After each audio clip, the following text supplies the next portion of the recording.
La crisis de Roma se acentúa y se evidencia por la presencia de las guerras civiles. Guerras civiles en Roma. Aparecen caudillos militares que van a irrogarse en la idea de cambiar Roma y querer tomar el poder. Vamos a hablar así de la primera guerra civil. Cayo Mario versus Lucio Cornelio Sila. Primera guerra civil, Mario versus Sila. Mario del Partido Popular y Sila del Partido Senatorial. Una guerra terrible en Roma, guerra interna, que va a culminar con el triunfo de Lucio Cornelio Sila, que representa los intereses del Partido Senatorial, a los intereses de los ricos optimates latifundistas. Mira, él va a ser declarado dictador perpetuo. O sea, todo el poder absoluto para toda la vida, perpetuo. Persigue a los miembros del Partido Popular, les aplica las proscripciones. ¿Qué son las proscripciones? Pues quitarles sus bienes y desterrarlos. Ostracismo, oh, qué terrible. Luego de calmar todo, de pacificar, de derrotar al Partido Popular, de prácticamente desaparecerlos,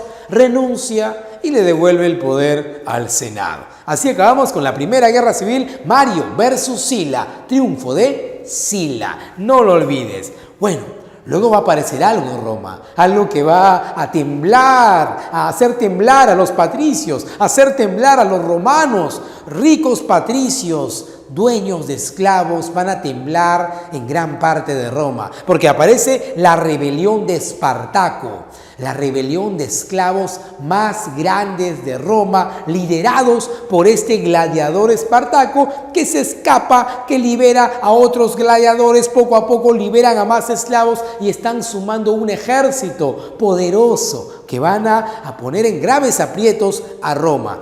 ¿Quién será el salvador de Roma? ¿Quién derrota a Espartaco? Pues nada más y nada menos que Craso.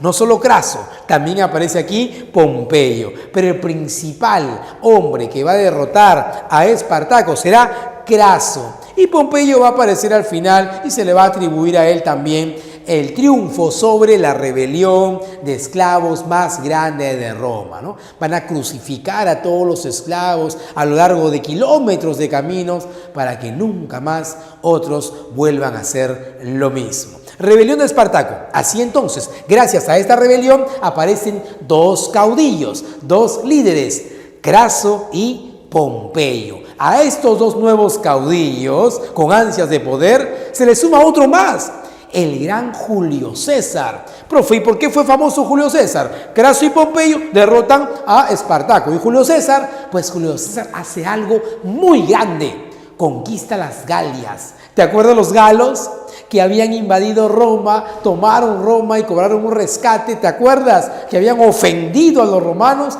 y los romanos no podían con ese ejército poderoso de los galos? Pues Julio César sí va a poder. Derrota a Vercingetorix. Vercingetorix se arrodilla ante Julio César pidiendo por su pueblo, para que no les haga daño, para que no los mate. Así entonces aparece el gran Julio César, gran caudillo que conquista las Galias. Craso derrota a Espartaco. Pompeyo derrota a Espartaco y también derrota a los piratas del mar Mediterráneo. Mira, tres caudillos que van a formar el primer triunvirato, gobierno de tres, para compartir el poder, para evitar pelear. Julio César, Craso y Pompeyo. Julio César, Craso y Pompeyo. Primer triunvirato conformado por Julio César, Craso y Pompeyo. ¿Qué sucedió? Craso murió. Cometió el craso error de atacar a los partos. ¿Quiénes quedaron? Julio César y Pompeyo. La fama de Julio César era tan grande, era amplia, y el afán de poder de Julio César era conocido por los senadores. El Senado romano no quiere a Julio César y va a pedir el apoyo ¿a quién? A Pompeyo. Entonces Pompeyo va a representar los intereses del partido senatorial y Julio César del Partido Popular. Entonces el Senado se une a Pompeyo y le dice: Pompeyo, acaba con Julio César. El Senado romano convoca a Julio César que venga a Roma. Una ley prohibía a los ejércitos romanos a ingresar a Roma. Así que Julio César tendría que ingresar solo. Pompeyo lo tendría que capturar y lo tenían que matar. Julio César viene con las legiones romanas, con su ejército. El límite es el río Rubicón. Julio César se detiene en el río Rubicón. Está con su general Marco Antonio. Marco Antonio le dice: Julio César, ¿qué hacemos? Ese río Rubicón, si cruzamos con el ejército, la pena es la muerte. Y Julio César dice: ¡avancen! La suerte está echada. ¡A Roma! Julio César entra con el ejército, con su ejército a Roma. El pueblo lo recibe a Julio César, era famoso Julio César, aclamado por todos. Pompeyo decide no enfrentarse a Julio César allí. Pompeyo se retira y se van a enfrentar en Farsalia. ¿Ves? Así se desarrolla la Segunda Guerra Civil. Julio César versus Pompeyo. Julio César versus Pompeyo. Profe, ¿quién gana? Julio César derrota al gran Pompeyo en la batalla de Farsalia. Sí, profe, ¿verdad? Sí. Pompeyo escapa, huye. ¿Sabes a dónde huye? Se va a Egipto. Pide apoyo del faraón egipcio Ptolomeo V. Cuando llega a Egipto, Ptolomeo V lo recibe. Pompeyo, ven, tranquilo Pompeyo, yo te voy a apoyar. Yo te voy a apoyar a derrotar a Julio César. Tranquilo Pompeyo, ven para acá. ¿Y sabes qué hace Ptolomeo? Lo mata, le corta la cabeza. Más temor le tenía al gran Julio César, que luego llega Julio César a Egipto. Ptolomeo, para congraciarse con Julio César, le entrega la pavesa de Pompeyo. Julio César se molesta. ¿Qué has hecho con el gran Pompeyo? Y hace funerales a este gran general Pompeyo, que había sido admirado por Julio César. ¿Ves? Que es mucho menor que él. Bien, es aquí que en Egipto a Julio César se le presenta esta mujer, la hermana de Ptolomeo, Cleopatra. Y ya tú sabes lo que pasó. Julio César quedó perdidamente atraído por Cleopatra, estuvieron juntos, se convirtieron en amantes y Julio César va a colocar a Cleopatra en el poder de Egipto. Queda embarazada, tiene un hijo llamado Cesarión por Julio César. Julio César entonces es el hombre más fuerte, el hombre más famoso y el que tiene todo el poder en Roma. Va a ser dictador perpetuo, expande los límites de Roma, más conquistas. Julio César apoya a la plebe, es populista, va a hacer medidas a favor de la plebe lo aman a Julio César, pero los patricios optimates lo odian. Es por eso que estos patricios van a crear un plan y lo van a asesinar. Lo van a matar en pleno Senado romano. Lo convocan a Julio César, lo separan de su general Marco Antonio, lo sorprenden y lo matan. Le meten daga por todos lados. Julio César se defiende, pero eran muchos. Y así caerá Julio César y morirá. Marco Antonio se entera, lo ve a Julio César. No puede ser Julio César. Convoca a todo el pueblo, da un discurso, mírame, por la muerte de Julio César, y el pueblo, los plebeyos se levantan y atacan a los senadores optimates que habían matado a Julio César. Así entonces Marco Antonio, que no fue asesinado, general de Julio César, y tampoco mataron al sobrino de Julio César, a Octavio. Marco Antonio y Octavio persiguieron a los asesinos de Julio César, apareciendo dos caudillos, Marco Antonio y Octavio. Y falta uno más, Lépido. Marco Antonio, Lépido y Octavio van a formar el segundo triunvirato. Marco Antonio, Lépido y Octavio.